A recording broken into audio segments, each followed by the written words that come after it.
Hello, welcome to episode 75 of Let's Run Facebook Ads, the podcast with myself, Nick Boddington.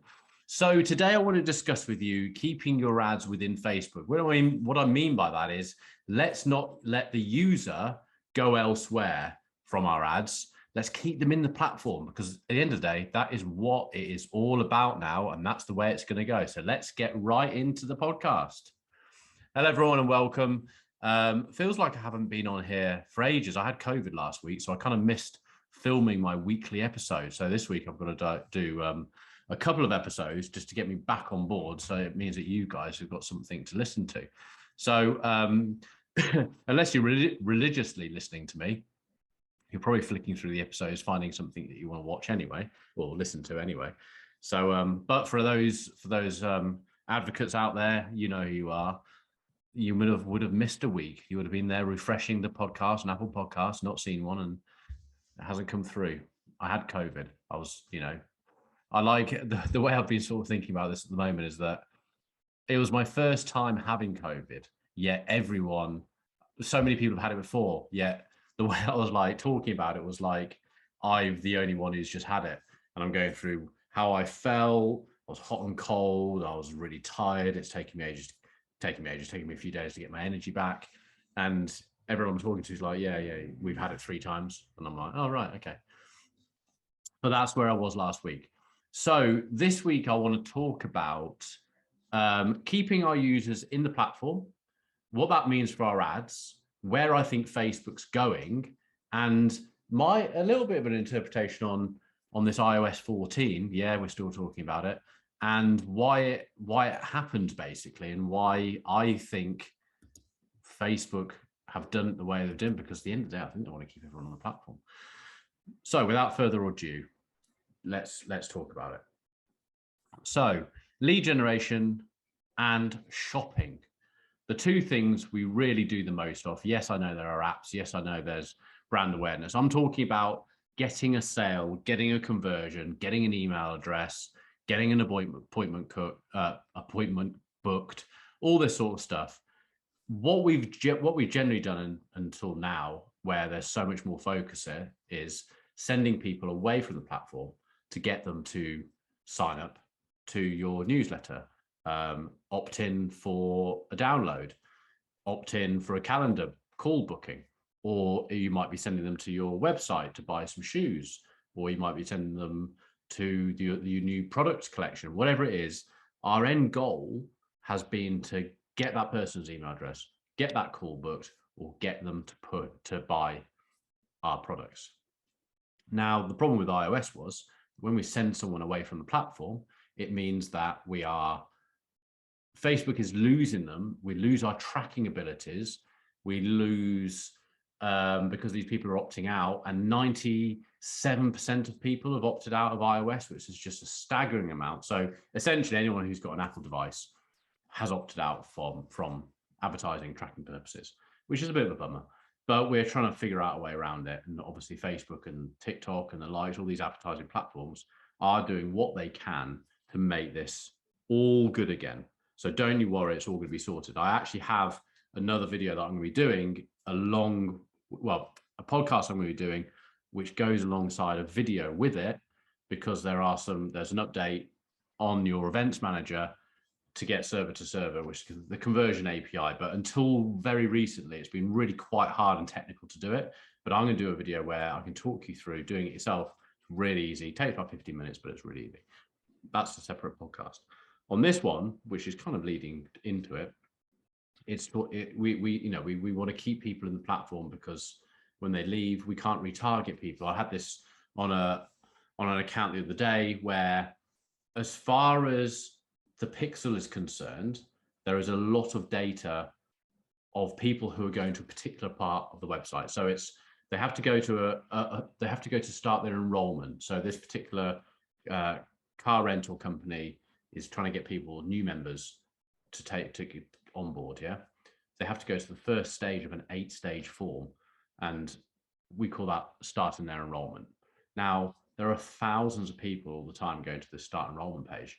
I've set up a bot with funnel ad up to retarget, and I've given it like 150 quid a day to retarget the people who've been into the enrollment process but they haven't yet signed up.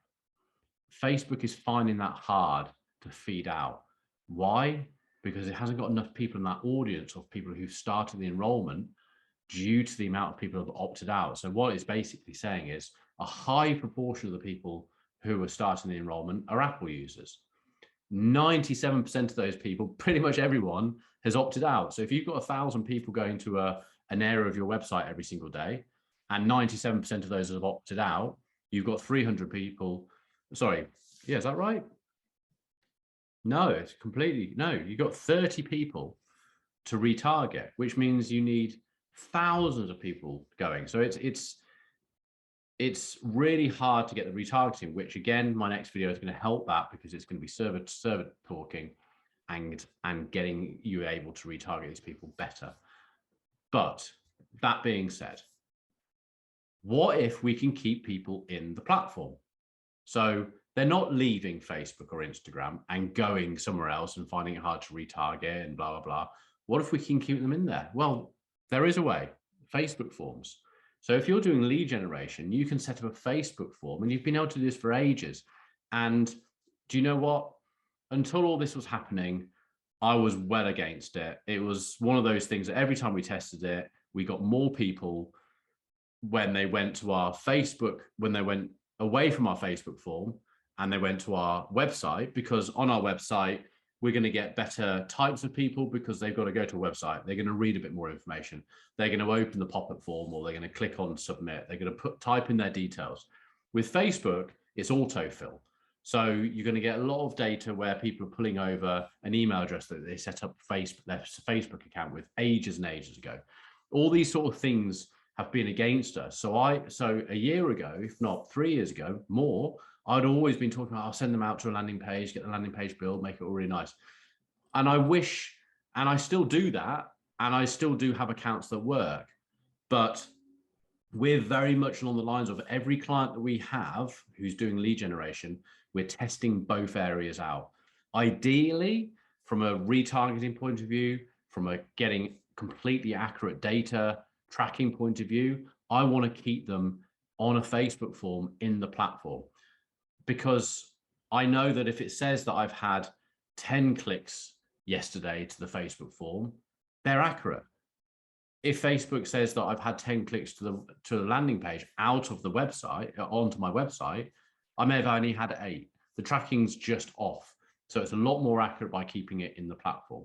So there's some great ways you can go. Facebook's updated us now to our Meta Business Suite. Now, from our Meta Business Suite, quite simply on the left-hand side, you can go to instant forms, click on that, and it allows you to create some forms. The only annoying thing about it is that when you've created a form and you've saved it, if you want to make some little amendments to it, you can't. It actually makes you have to restart. You can duplicate the form and start again, which is a little bit of a pain, but I'm sure the little things like this will be ironed out as usability goes forward. But yeah, definitely worth a test there. So if you are you've built a landing page, try a form as well. Have 2 running together. I don't know, give them £15 a day each spend, and just see how each perform. You can also sync up that Facebook form through something like Zapier to go to your CRM. So we know that we've got clients that are using particular CRM packages, autoresponders, which is an email, so you can send automated emails out, things like that.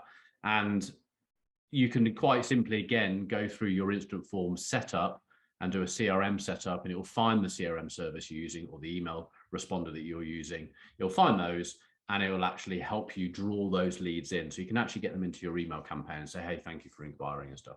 You can also open Messenger chat with a Facebook form, all this sort of stuff. So I would definitely spend a lot of time now sitting in the platform and figuring it out, opposed to seeing what amazing landing page system you're going to get and spending hours and hours designing it and all that sort of stuff.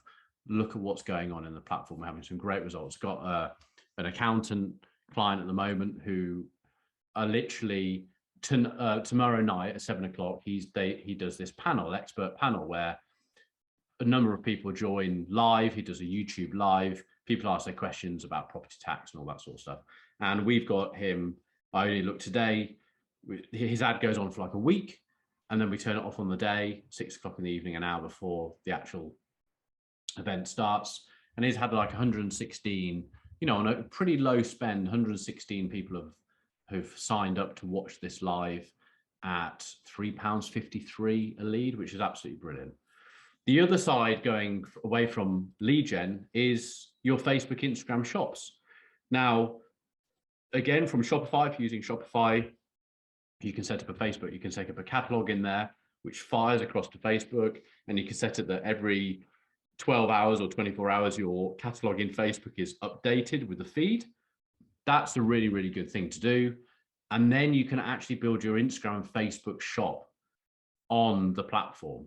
So at the moment, Facebook is actually testing, because I know that most of you, if you've got a shop, are probably looking at this Facebook and Instagram shop, or you've let it automatically create one. Now, I have seen on some ads managers of our clients, not on everyone, so it's obviously just being rolled out slowly, is that Facebook will automatically be taking 10% of your spend and putting it through your Facebook shop if you have one set up, and any of the traffic, any of the cost behind that 10% going to your Facebook shop, Facebook aren't charging you for. So that symbolizes that Facebook are doing a massive test on trying to get as much through the Facebook shops as possible. So they're not saying to you, hey, do it, because it might not work, and you're going to think, well, it's not tried and tested. They're going to test it. You're not going to get charged for it. And it'll be really interested to start seeing the results, because I see that where that's going. It's far too early at the moment to say, right, we're going to turn off people leaving the platform and going to a shop, a website, your own website, and keeping on Facebook. But again, Facebook, if we know that 100 people a day have clicked through to your online Instagram shop, and we know that 6 of those have added to cart, and we know that 3 of them have initiated checkout, and we know you've had 2 purchases, that data is accurate. Again, we're finding when it's not in Facebook and I'm sending stuff to a Shopify website, it's not accurate. Facebook is saying 40 orders a day, the shop's actually taken 28. So it's very inaccurate. So that will lead on to another podcast at some point where we're going to talk about a different type of measuring, where you look at what your spends are in the channels and what your overall lift is on the website revenue wise, to know whether those channels are working or not, and little techniques we can use to say whether it's working or not. So that's another one. So it's all these, as I said to you in an intro to this podcast a couple of episodes ago, we're having to change the way we do things.